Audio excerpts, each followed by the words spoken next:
In this lecture, we are going to see the impact of presence of headings and meta description. Here, I have searched for AMD AM4 socket. This is a keyword and my search result appears here. This is the title and this is the URL. These two lines are called meta description. We generally use heading HTML tags to denote the headings of our post or page. H1 and H2 tags are nothing but heading 1 and heading 2 tags. The average usage of heading 2 tags has increased by around 4 to 5% in recent years. Also, you can see that the percentage of usage of these H2 and even H1 tags is increasing gradually from the 30th search result to the second search result.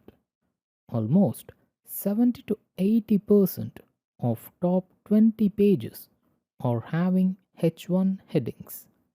So it has become a prerequisite for a good ranking. The interesting part is the correlation factor. It's 10% for existence of H1 and 1% for existence of H2.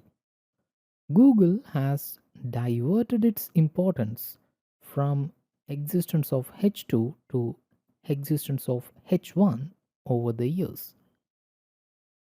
Even then, the existence of H2 in top 10 search results has increased from 74% to 77% recently.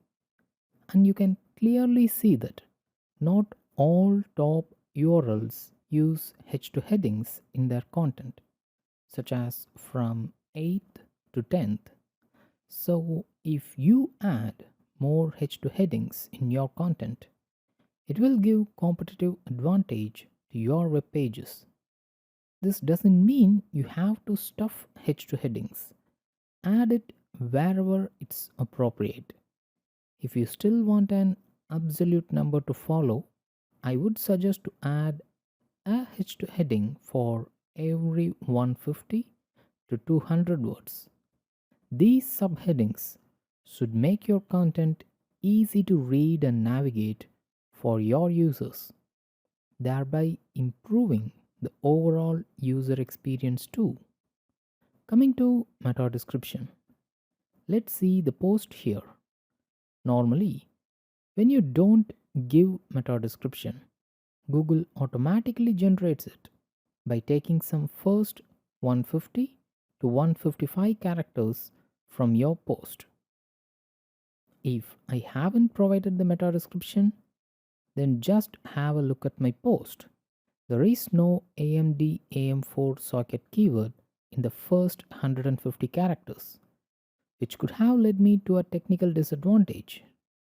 But I have provided the custom meta description where AMD AM4 socket keyword is available.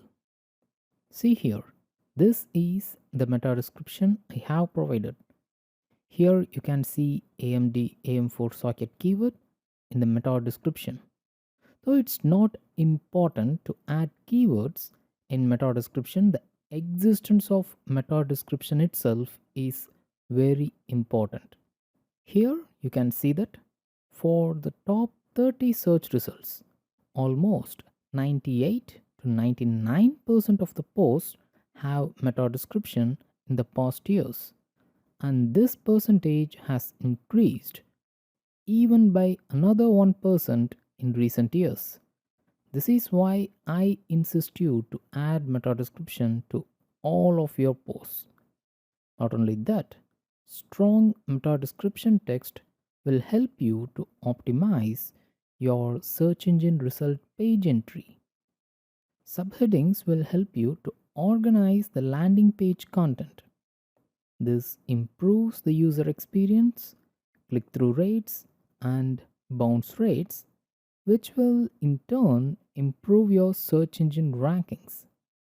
Let me demonstrate this to you with an example. When a search user searches for a particular keyword, he sees 4 to 5 organic search results before scrolling down. Not all the time you will rank number 1 for your target keyword.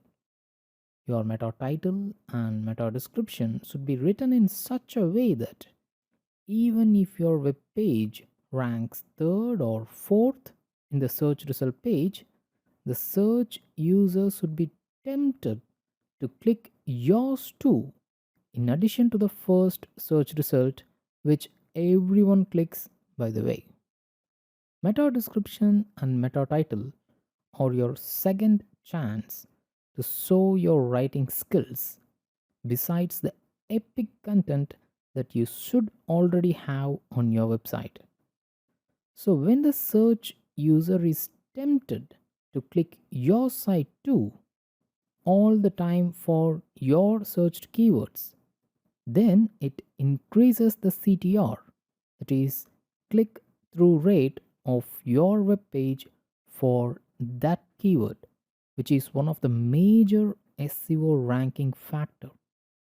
But once the user clicks the search result and come to your post, if he doesn't find anything related to the keyword, then he may bounce back to the search result page immediately, or he may close the browser altogether, which will increase the bounce rate of your post and make your ranking even worse than what you already have.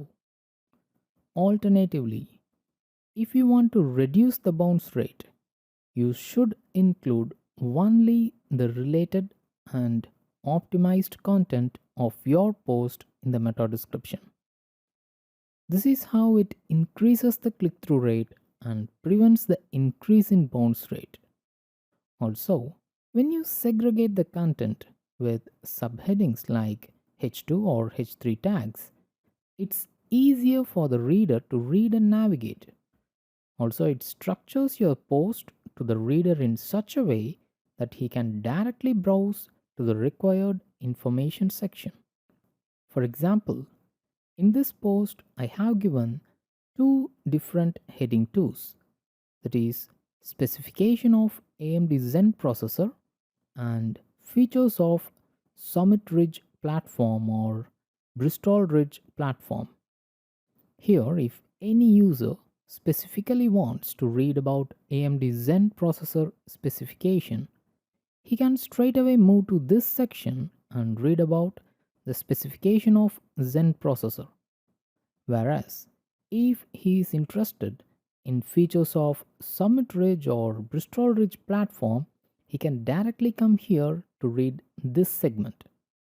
In this way, you help the user to find his required information easily and effectively. This is how you are improving the user experience as well as getting higher search engine rankings in search results. In the next lecture, let's see how to add these heading tags and meta description text to your post.